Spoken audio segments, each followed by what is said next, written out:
Hello, good morning and welcome to AM Sports on AM Show. I am Muftau Nabila Abla. We are sharing stories with you ranging from the Ghana rugby team, which is currently preparing for its upcoming Rugby Africa Cup later this year. And we also have highlights of how Brighton were able to come back to beat Manchester City by 3-2, and also Chelsea boosting their chances of finishing in the top 4 of the English Premier League. But first of all, let's do rugby, where some members of the Ghana rugby national team have eulogized suspended president of the Rugby Football Union, Herbert Mensah, for his enormous support over the years, despite administrative issues which saw the accounts and other assets of the union frozen.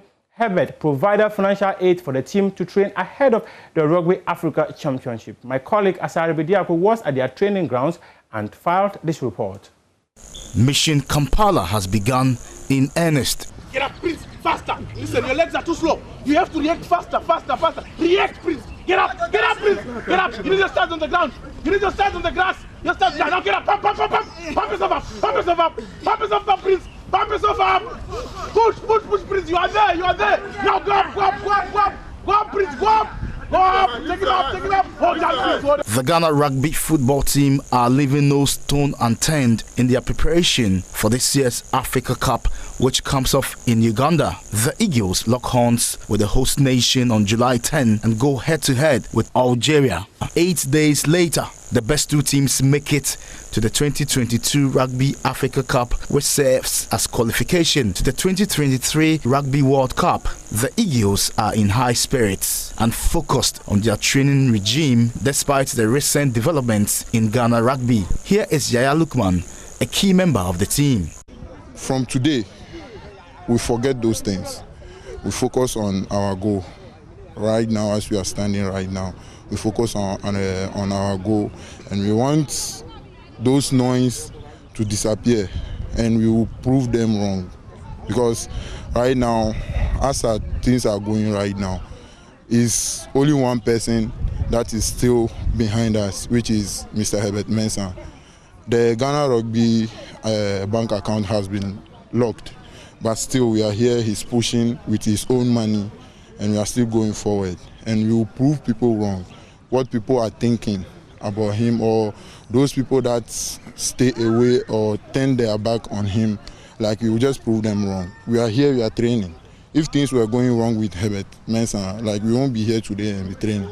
So everything is okay with us. Lovemore Kuzurera has been in charge of the Eagles since 2016. The astute trainer from Zimbabwe is grateful to President of Ghana Rugby, Herbert Mensah, for his support. As a coach, we have had everything that I requested for. You know, when you go to a country here in Africa, it's difficult. That when you request for something, there will always be some problems. Oh, we don't have money, we don't have this, we can't afford to do that. But every request that I have done as a coach of equipment, some that even came from UK, some that even came from South Africa, everything that I have needed as a coach to make sure this team goes forward, I've always received it in time. So it's the same thing that's the key thing. If you have an administrator that supports the vision of the coach and what you want to achieve, that's the best thing you can get in this world. You can't get that in any African country. No matter even if you go to where I come from in Zimbabwe or in Namibia, it's difficult to get somebody who can actually finance something to that level. We are competing with bigger teams, not because of anything else, but because of the support. If you are a coach and you get the right equipment, the right resources that you want on the field, you succeed.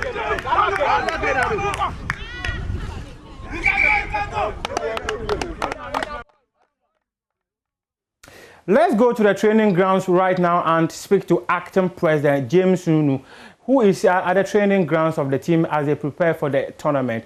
Mr. Nunu, we have been at the training grounds and you are currently there. What have the players been telling you?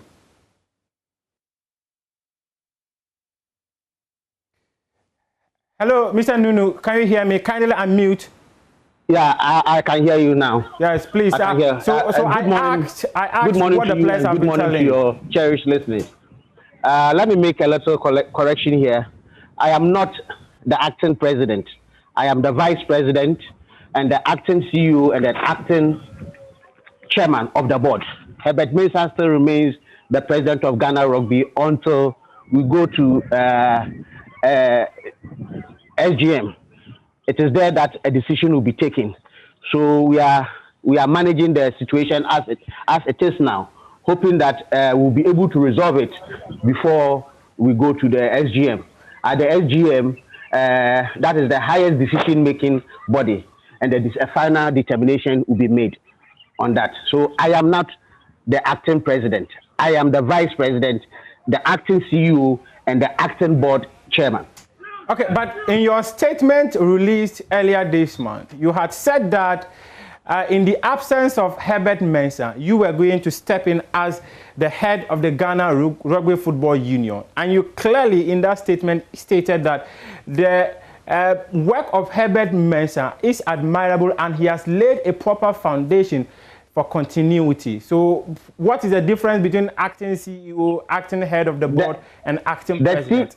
The CEO and the board chairman is the leader of the association. He takes the day-to-day decisions of the association. That is the difference. Okay. The so that point has been clearly made. Position.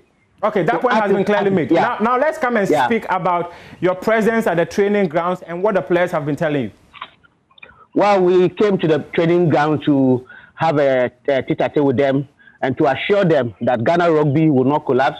Ghana Rugby will continue to stand as the strong foundation that has been laid by all of us, including myself, the board, and which was led by Mr. Herbert Mensah. We are focused. We are going to make sure we build on whatever we've done so far. So we came here to have a tete-a-tete with them and also make a small presentation to them.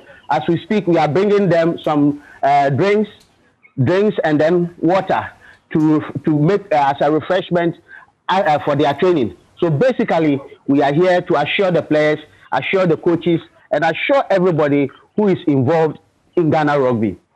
Talking about assurance, one interesting thing about Ghana Rugby at the moment is that the assets, the accounts, everything is frozen. So if you are there to throw your weight behind them and these accounts are frozen, these assets are frozen, how do you help these people, provide them the financial aid to have the preparations they've been having for like almost 2 weeks now? Yeah, there are so many ways to kill a cat, my brother. There are so many ways to kill a cat. And I believe with or without that account, Ghana Rugby will be financed. And like I said earlier, we are still talking. And when the dust is settled, we'll be able to access that account and everything will go on smoothly. Okay, so my final question before I let you go. Yesterday, you and your leadership had a meeting with the National Sports Authority.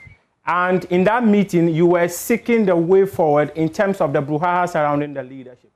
Tell us, what are some of the things that can be put in the public domain in terms of your meeting with Professor Peter Chumesi, the Director General of the National Sports Authority? Very well. We were invited by the good old professor to have a tete-a-tete with us, and then knowing what is going on in the media, he wanted to listen from us. So we met him, and he encouraged us to do the right thing, not to go to the media and be spewing things that will defame individuals or defame the club. So basically, he advised us that if we are doing anything, we should make sure that there are rules and regulations. We have a constitution that we are following, so that if anything, the Congress is the highest decision making. So when we get there and then we take that decision, fine. But as it stands now, we should make sure that the right things are done. In fact, it was an advisory kind of conversation, basically. Okay, we appreciate your time. Enjoy your time with the players. Just as you mentioned, Ghana Rugby will not collapse. So the contribution of you and many others that are involved in Ghana Rugby Football Union will ensure that there's success as you build up to have a very strong participation in the upcoming Rugby Africa CUP. Thanks very much for your time.